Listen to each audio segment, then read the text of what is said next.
budding relationship with a female student. In another, a young man eager to explore his sexuality at a clandestine gay club in Nairobi has to contend with the violent reaction of his homophobic friend. That's the award-winning feature film Stories of Our Lives. I'm joined now by the director, Jim Chuchu. Jim, thank you very much for joining us. Thank you for having me. Such a powerful story. Why were you compelled to tell it? Well, at the time when we started this project, Uganda was having its anti-gay bill. Yeah, I moment. remember. So we felt like in Kenya we wanted to go around the country and find out what it's like to be queer in Kenya. And the film was a byproduct of that process. Now, this is part of over 250 real and anonymous audio interviews.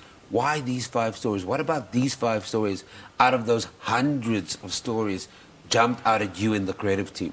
Well, we composited these stories out of the stories that we kept hearing about coming out, about friends who discover that you're gay and then they have a fight with you. So we picked the stories that we kept hearing in different versions and we just kind of compressed them into the 5 stories that appear in the film.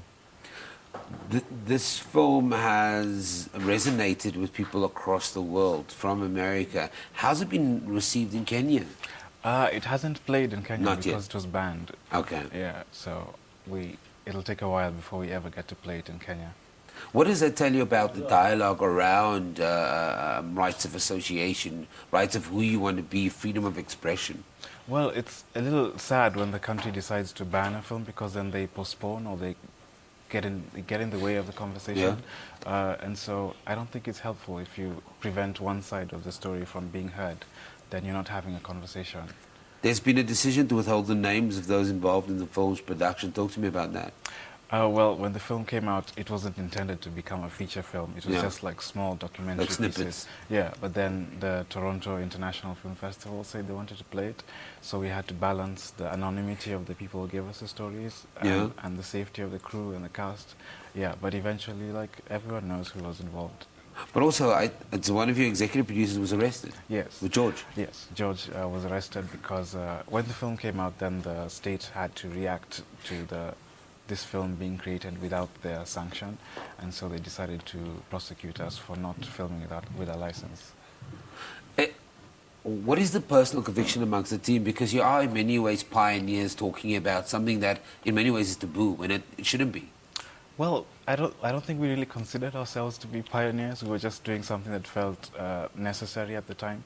I think our interest as a collective has always been to explore these conversations that people want to hide, because freedoms, they're all connected, whether it's about being black or being queer or whatever, they're all connected. When do South African audiences get to see it? The film is actually playing in Johannesburg at the Bioscope and in Cape Town at the Labia. And traveling around the world, I saw some of the comments from Washington Post. Where does it go next? I had this month, it's playing in about 15 festivals, so it's kind of all over in India and everywhere. It's kind of cool.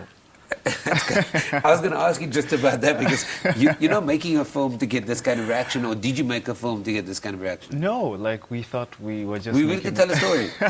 We were just making a film for Kenyans, but then it's turned into something else. Jim, thank you very much for joining us here in studio. Unfortunately, we run out of time. That's Jim Chuchu, who's a Kenyan visual artist, and he's one of the creative minds behind this very powerful story.